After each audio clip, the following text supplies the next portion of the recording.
Hey guys, what's up?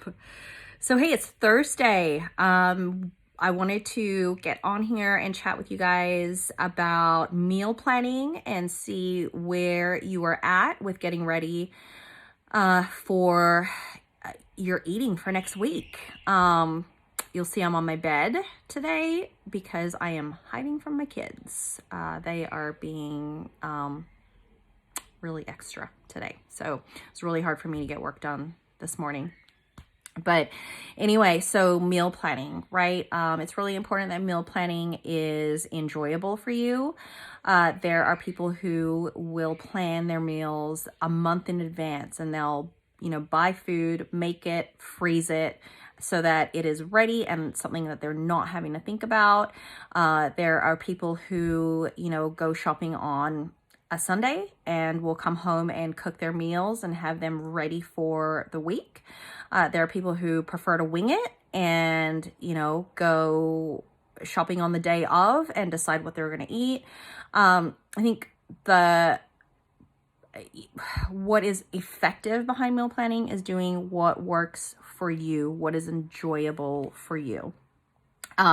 What I do is, I will plan my meals on a Wednesday or Thursday the week before.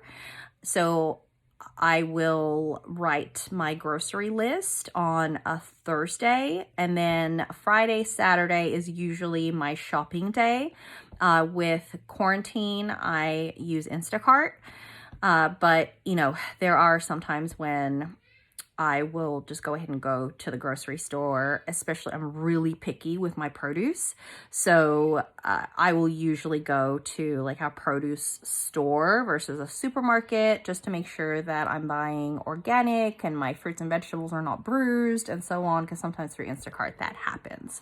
But I want to give you guys some tips on, meal planning to take the guesswork out of it, right? Because through human nature, when we're hungry, it tends to be a lot easier, especially when we are adapting to a new health and wellness eating lifestyle, for us to just get hungry and probably just pick meals or foods that are not the best decision because we feel stressed out or anxious about, not already having something planned or prepped.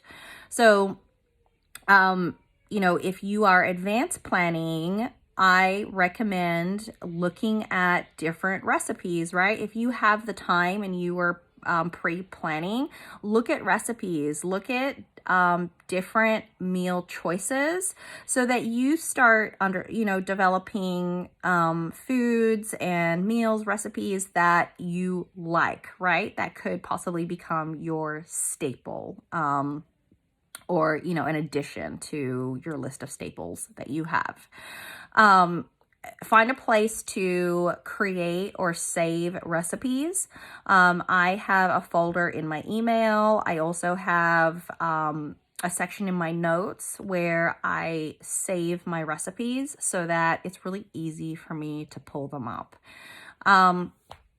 Also collaborate and ask your families or your roommates, if you live with other people, include them in the decision process for meals. And that's also a really good way to get them on board with your changes, right?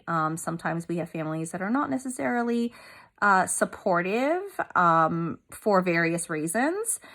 And so a great way of involving them and starting to change their mindset without them even knowing it sometimes is including them in the process. Also check the weather, right? So for instance, summer, if you guys are living in geo areas where it's 100 degrees, you are not going to want to be making soup or stew. So, the weather definitely affects our moods and what we want to eat, and we don't want to, eat foods that are too heavy, especially in the summer. So check the weather.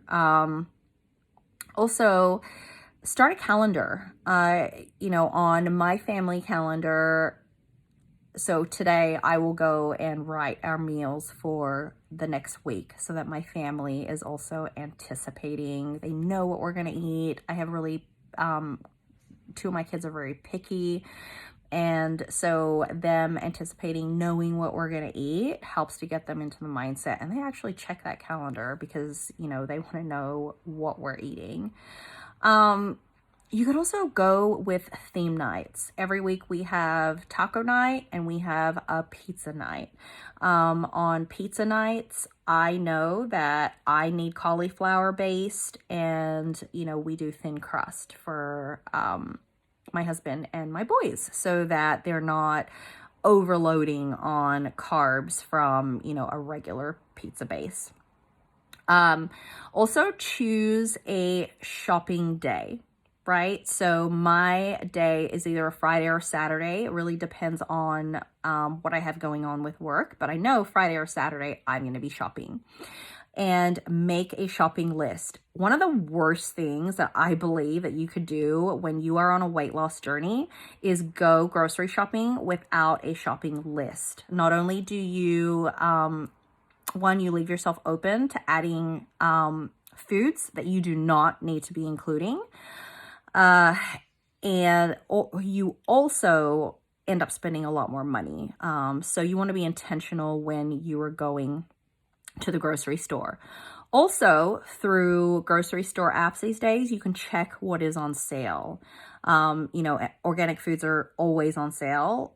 So that's really important to know, because a lot of people think, oh, you know, organic is more expensive. Yes, it's going to be a bit more expensive, but a lot of the time it is on sale. So it's really not that much more of an expense. And the benefits from eating organic, obviously, are a lot better than eating your general produce.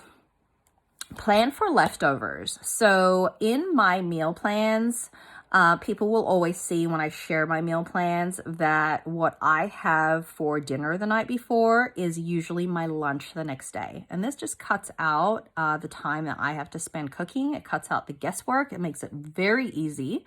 So plan for leftovers. And also you could make a big batch of something for dinner and have it 2-3 nights in a row. So that's, you know, important to think about, or you could freeze it, whatever, but definitely plan for leftovers. It is a time saver.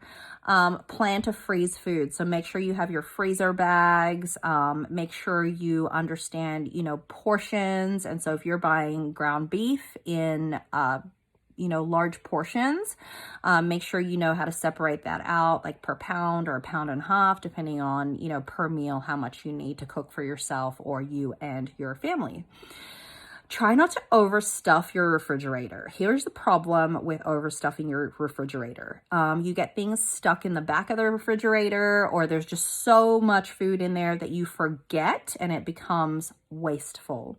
So plan your meals and buy just what you need. And if you have kids, obviously know your kids' snacks, you know, what they're going to eat, but don't overstuff your fridge with foods thinking, oh, well, what if we run out of this? If you run out midweek, you're going to know that a day in advance. And so you'll be able to plan on either getting your groceries delivered again, or, you know, going and purchasing whatever additional foods that you need. But yeah, help yourself out mindset wise and do not overstuff your fridge. But keep a well-stocked pantry. You know, dry goods, they last longer than most refrigerated foods. And so have your snacks on hand. Have your staples on hand so that when you go to cook, it makes it a lot easier to, you know, get your meals together. It saves you time. So make sure that you are stocking up on your dry goods. So that's it, you guys. You know, the overall message from that is just be prepared and make your meal planning what works for you and what is enjoyable for you. All right. Great talking to you guys. I hope that you're having an awesome Thursday.